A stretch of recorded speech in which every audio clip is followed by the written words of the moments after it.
7월 26일 수요일 매일 성경 묵상을 시작합니다. 오늘 함께 나눌 말씀은 에레미야 9장 7절에서 16절 말씀입니다. 에레미야 9장 7절에서 16절의 말씀을 제가 봉독합니다. 그러므로 만군의 여호와께서 이와 같이 말씀하시되 보라, 내가 내 딸 백성을 어떻게 처치할꼬. 그들을 녹이고 연단하리라. 그들의 혀는 죽이는 화살이라. 거짓을 말하며 입으로는 그 이웃에게 평화를 말하나 마음으로는 해를 꾸미는도다. 내가 이 일들로 말미암아 그들에게 벌하지 아니하겠으며 내 마음이 이런 나라에 보복하지 않겠느냐. 여호와의 말씀이니라. 내가 산들을 위하여 울며 부르짖으며 광야 목장을 위하여 슬퍼하나니 이는 그것들이 불에 탔으므로 지나는 자가 없으며 거기서 가축의 소리가 들리지 아니하며 공중의 새도 짐승도 다 도망하여 없어졌음이라. 내가 예루살렘을 무더기로 만들며 승냥이 굴이 되게 하겠고 유다의 성읍들을 황폐하게 하여 주민이 없게 하리라. 지혜가 있어서 이 일을 깨달을 만한 자가 누구며 여호와의 입의 말씀을 받아서 선포할 자가 누구인고. 이 땅이 어찌하여 멸망하여 광야같이 불타서 지나가는 자가 없게 되었느냐. 여호와께서 말씀하시되 이는 그들이 내가 그들의 앞에 세운 나의 율법을 버리고 내 목소리를 순종하지 아니하며 그대로 행하지 아니하고 그 마음의 완악함을 따라 그 조상들이 자기에게 가르친 바알들을 따랐음이라. 그러므로 만군의 여호와 이스라엘 하나님께서 이와 같이 말씀하시니라. 보라, 내가 그들 곧 이 백성에게 쑥을 먹이며 독한 물을 마시게 하고 그들과 그들의 조상이 알지 못하던 여러 나라 가운데에 그들을 흩어버리고 진멸되기까지 그 뒤로 칼을 보내리라 하셨느니라. 아멘. 우리 하나님은 사랑의 하나님이시기도 하지만 공의의 하나님이시기도 합니다. 무슨 말인가 하면 한없이 우리를 품으시고 사랑하시는 분이지만 우리가 지은 죄악에 대해서는 엄히 심판하시는 분이기도 하다는 거죠. 성경 전체를 통하여 이렇게 사랑과 공의 하나님께서 어떻게 행하시는지를 정리하면 이렇습니다. 우리가 죄를 지을 때 하나님은 우리가 스스로 먼저 죄를 깨닫고 돌이키기를 원하십니다. 그래서 기다려 주시죠. 그런데도 죄를 깨닫지 못하거나 죄를 깨닫고도 돌이키지 않으면 정신 차리라고 징계를 하십니다. 그렇게 징계를 했는데도 깨닫고 돌이키지 않으면 계속 징계를 반복하시죠. 이 기간, 이 과정을 우리는 하나님께서 길이 참고 기다리신다고 표현합니다. 그러나 아무리 사랑의 하나님이시라도 끝까지 돌이키지 않으면 결국 공의의 하나님께서 엄격한 심판을 내리시게 되죠. 그때는 후회에도 이미 늦습니다. 그러니까 아무리 늦더라도 최후의 심판이 임하기 전에 깨닫고 돌이켜야 하는 겁니다. 하나님께서 너무나 마음이 아파서 애가를 부르며 돌아오라고 호소해도 유다 왕국은 끝내 돌이키지 않았습니다.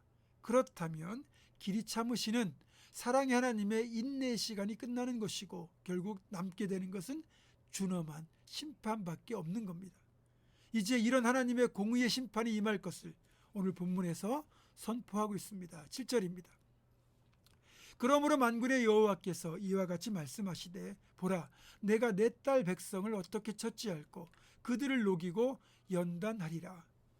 하나님은 한때 뜨겁게 사랑했지만 하나님을 배신하고 우상을 숭배하며 죄악 가운데 행하는 백성들을 이제는 녹이고 연단하겠다고 말씀하세요. 녹이고 연단한다는 이 말은 철이나 금속을 용광로에서 녹여서 정제하는 걸 말합니다. 용광로에 들어간다는 건 더 이상 이전의 모습이 존재할 수 없다는 것이고 이전의 삶은 죽는 걸 말합니다. 8절에 나오는 것처럼 이들의 혀는 죽이는 화살처럼 거짓을 말하고 마음으로 해를 꾸미는 완악한 모습인데 하나님은 그들에게 그대로 보복하시겠다고 말씀하시죠. 그리고 그 결과가 10절과 11절에 기록되어 있습니다. 먼저 10절입니다. 내가 산들을 위하여 울며 부르짖으며 광야 목장을 위하여 슬퍼하나니 이는 그것들이 불에 탔으므로 지나는 자가 없으며 거기서 가축의 소리가 들리지 아니하며 공중의 새도 짐승도 다 도망하여 없어졌음이라. 이스라엘의 모든 산들과 광야가 불에 타서 더 이상 거주하거나 지나다니는 자도 없고 가축과 새와 짐승조차 살 수 없는 황폐한 땅이 된다는 겁니다. 한마디로 재앙이 펼쳐지는 거죠. 에레미야가 애통할 수밖에 없는 사태인 것입니다. 11절도 보겠습니다. 내가 예루살렘을 무더기로 만들며 승냥이 굴이 되게 하겠고 유다의 성읍들을 황폐하여 주민이 없게 하리라. 예루살렘, 다윗성이라고도 부르고 시온성이라고도 부르는 이 예루살렘은 하나님께서 이름을 두시겠다고 하셨던 정말 하나님이 사랑하셨던 성읍입니다. 그런데 이 성읍을 돌무더기로 만들고 승냥이 굴이 되게 하시며 다른 성읍들마저 황폐하게 하여 주민이 없도록 하시겠다고 하셨는데 이게 얼마나 두려운 심판이겠습니까? 그리고 오죽하면 하나님께서 이렇게까지 하시겠습니까?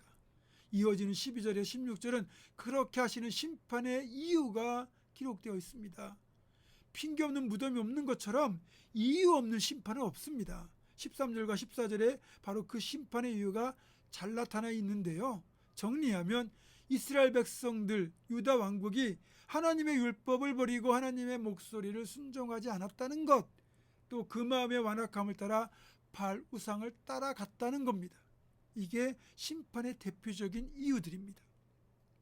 이 모든 것이 결국 이런 끔찍한 심판을 불러온 원인들이었던 거죠. 앞에서도 말씀드렸지만 하나님은 거듭거듭 우리가 돌아오길 바라며 길이 참아 주시지만 그런 하나님의 배려를 배신한 결과는 결국 자멸이었습니다. 여러분, 우리도 다르지 않습니다. 사랑하는 성도 여러분, 우리가 죄악의 길로 행하면 멸망이고 신앙의 길로 행하면 축복이란 이 단순한 사실을 기억하며 하나님의 심판 대신에 하나님의 은혜와 축복이 임할 수 있도록 더욱더 겸손하고 정직하며 진실한 신앙으로 살아갈 수 있기를 주님의 이름으로 축원합니다. 기도하겠습니다. 사랑과 공의의 아버지 하나님, 어떤 일이 있어도 죄의 길로 행하여 하나님의 공의의 심판을 당하는 자 되지 않게 하시고 철저히 정직하고 겸손하며 진실한 믿음의 길로 행해서 오직 하나님의 은혜의 축복을 누리는 복된 성도로 살아가게 하여 주옵소서. 예수님의 이름으로 기도하옵고 이제는 우리 주 예수 그리스도의 은혜와 하나님의 사랑과 성령의 교통하심이 심판의 길 대신 축복의 길로 행하기로 결단하는 사랑하는 모든 성도들, 이들의 삶과 가정과 생업과 앞날과 우리 교회 위에 지금부터 영원토록 함께 하시옵기를 간절히 축원하옵나이다. 아멘.